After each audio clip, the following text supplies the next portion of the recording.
Welcome back to my channel. Today we are here to talk about exfoliation. So my background is in med spa skincare, and I spent about 4 years there, and I spent a lot of time working with people on maintenance, daily maintenance, what kind of things do they need to work on a monthly basis, and exfoliation was probably one of my #1 questions. So exfoliation is when you're dealing with layers of skin. If you look at this infographic right here, you can see that there's all these layers there, and they kind of look like sheets as you go up.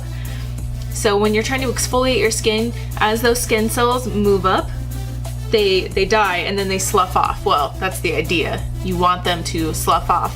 As we age, our body loses the ability to let those skin cells go, and they hold on to them a little bit longer, and creating those crusties and yuckies and creating more fine lines and all those things, because those skin cells don't sit plumply, so they tend to they don't sit nice on the skin. You're gonna hear me talk about mechanical exfoliation, you're gonna hear me talk about chemical exfoliation, and we're gonna go through what those mean. So if you're interested in learning more about exfoliation, please keep on watching.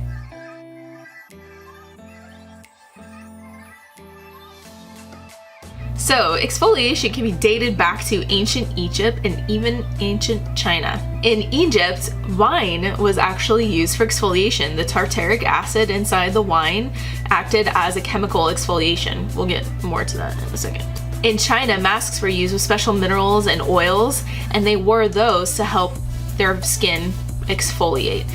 Pumice stones we still use today, and those can be dated back to ancient Greece and ancient Egypt as well, and they were also used, pumice stones, to help with some hair removal too, of fine hair. Things you didn't know.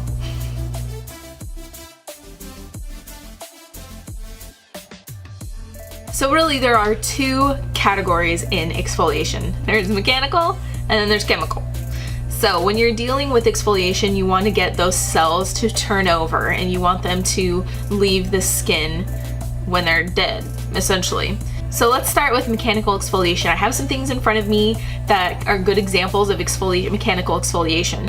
So probably the most gentle is actually a cloth. This is a Norwex cloth. It's a little bit special because it's got special fibers in it, and they're woven a certain way, and they pick things up and they hold on to them better than a traditional cloth or any of those gentle cloths out there. Norwex is the biz. There is so much more to Norwex than just this, but this is my body cloth, and I use it when I want to exfoliate my face. Sometimes I can use it to remove makeup, but I don't want to stain this with some of my heavy black. So I usually use it for gentle exfoliation. If I'm in a hurry and I want to get my makeup on and I want to get some moisture on, I'll rub this as fast as I can in circles around my face and do a gentle exfoliation, and then probably start with an oil on top. This is another common item. It is a Clarisonic. This is the Mia 2. I love this thing. I used it for a long time. I still use it, but I've been changing up my exfoliation a little bit because it's winter and my skin is crazy in the winter time. So I use this brush, and it rotates here, and it rotates fast, and then this inner one rotates and it's got a different speed, or it goes a different direction. I can't remember, but basically you follow in a direction and you use it with a cleanser. So that's another form of mechanical exfoliation. You can get different brush heads to create a different level of exfoliation. So this is another method, dry brushing. I use this a lot on my legs because this is a little too harsh for your face. The bristles are too hard, and you can actually damage your skin on your face or any delicate areas on your face. So I use this on my legs. So I will use this before I shave my legs, or if I'm going to apply a sunless tanner. That's what I use. So those are excellent examples of things that you would find around your house, or things that you can get access to easily. Now I'm going to show you the DermaFlash. I have a full review on this, and I will put it right there so you guys can look at it if you want to. This is the DermaFlash system, and it has a little blade that you can click in right there, and it vibrates back and forth really quickly, and you can exfoliate your face, and it works wonders. I actually really like this thing. It's pretty intense though. I wouldn't use this very often. They say once a week, but I'm probably every couple weeks. Plus it removes some peach fuzz, which is great, but I don't need it all the time. I just don't have a ton of peach fuzz it doesn't grow fast for me, but it's pretty cool. Comes with the prep and soothe, and then these are the little blades, and yes, you can only use one once, they say, so these little knobs break off. Anyway, I really enjoyed this system. It is kind of spendy, but you can check out my review for a more in-depth, but that is another way to get mechanical exfoliation. So a spa treatment that you can go get in mechanical exfoliation is called a microdermabrasion. Microdermabrasion. So it is going to shoot out little crystals. I'm talking like finely milled crystals, and it's got this little headpiece and a little teeny opening, and it shoots the crystals out and then sucks the dead skin up at the same time. So it'll usually have like 2 tubes coming off of the end of the wand. And I used to do microdermabrasions all the time, and microdermabrasions are wonderful. In fact, I used to always say to my patients, if money were no problem and nobody had to worry about money, I would say every person should get microdermabrasions at least once a month. I mean, of course, there's, you know, people who have like rosacea and things like that, and really intense acne that probably shouldn't do it. So if you've got some pretty extreme skin problems, stay away from the heavy exfoliation. But for the general public and people who just want to have better skin all the time, microdermabrasions are key if you have a good provider.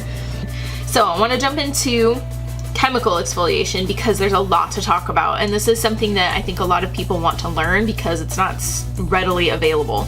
So there are 2 categories in chemical exfoliation. There is BHA and there's AHA. B meaning beta hydroxy acid and A meaning alpha hydroxy acid. Most of the skincare out there is going to be alpha hydroxy, so you're going to see a lot of AHA out there. Alpha hydroxy includes lactic acid, glycolic acid, malic acid, citric acid. What's the other one? I know there's more. See, malic, citric, oh, tartaric, that's the other one, that's wine. So in those you're gonna see a lot, like glycolic is the smallest molecule, so it tends to reach down to better depths for better cell turnover rate. So you're gonna see glycolic for a lot of anti-aging, but glycolic can also be sun sensitizing, so best to use that one at night. I'll show you one product that I love that you can find at Target. It's Pixi Glow Peel Pads. I was blown away by these because it has 20% glycolic acid and rose water. Let me tell you, like, you cannot find above 2%, maybe 5 if you're lucky, of glycolic unless you go to a doctor. I was shocked when I saw this. I didn't even know this was legal, honestly. But what you do is you take these pads, and they do tingle. You take one of these pads and you run it along your face, and water will turn it off, basically. So once you put it on your face and you let it sit for the recommended amount of time, then you take water to it and just wipe it down with water, and then it's done. But do it at night. But it will help your body turn over your cells better. It'll help with anti-aging, fine lines, that sort of a thing. Now, if you have really deep lines, like I'm starting to get some really deep ones in my forehead, it will help slow it down, but it's not going to reverse it completely. But that's a great, like, every few days type thing. Now, this is another Pixi product. This one has 5% in it. So this is a travel size. Let's see. Glow Tonic. I love this stuff. This you can use every day. You can use it, see, doesn't even say, yeah, you can use it twice a day if you want to. So the Glow Tonic is legendary. You will love it. Give it a try. So the rule of thumb is no more than 3 HAs in a product at a time. If you see a product that has glycolic, lactic, citric in it, that's kind of intense. Like, you're probably gonna give yourself a little bit of skin problems. 1 is all that each product needs, no more than 1. Trust me. You don't want to be sensitized, especially in the sun, because you'll get a sunburn really, really easy, and it's just no bueno. BHA is the beta hydroxy acid, and it is a derivative of aspirin. So what you're going to get from salicylic acid is it has the ability to actually dissolve the oil and get down into the pore and let the dirt release, thus preventing acne. That is the idea behind salicylic acid. Now, salicylic acid also, it's oil soluble, whereas AHAs is going to release your skin cells, but it can't go in and can't get through oil, that sort of a thing. So if you find yourself having a little bit of acne problems, salicylic's the way to go. That's the BHA. You don't need salicylic for anti-aging. It's a little bit too harsh, and you're only gonna find 2% in the drugstores unless you go to a dermatologist or a doctor.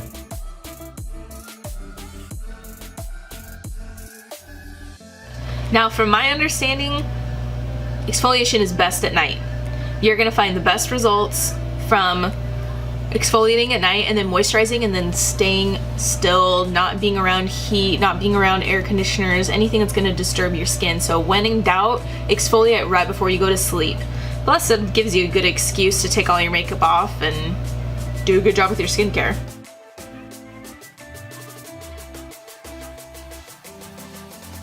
So these are some questions that I had from people I asked on my Facebook and my Snapchat. You know, do you have any skincare questions and things like that? And my friend on here said, so what is, you talked about spa treatments, she said. I forget what it's called. How is it implemented into a skincare routine most effectively considering cost? Like, would it be worth it to do 1 or 2 times a year, or would I be better off saving the money to buy products for at-home use? I'd say once or twice a year is definitely cost effective. Even once a year for a microdermabrasion will give you a good reset on your skin. And but the general at-home stuff, this glow tonic and the glow peel pads, are amazing at-home exfoliation for skincare. I'm gonna do a separate video on moisturizers and things like that because I feel like most people are pretty savvy on skincare these days. So I'm gonna do one video per topic, really. But I hope that answered your question. Thank you for asking.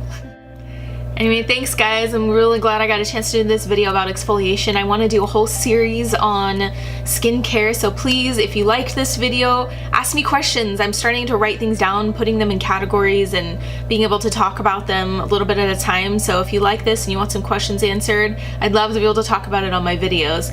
So thank you so much for watching, and I'll catch you in my next video. Thanks!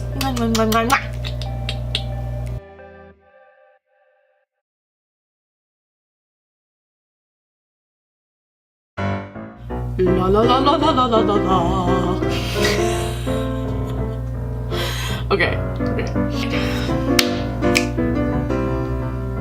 Today we are here to talk about exfoliation.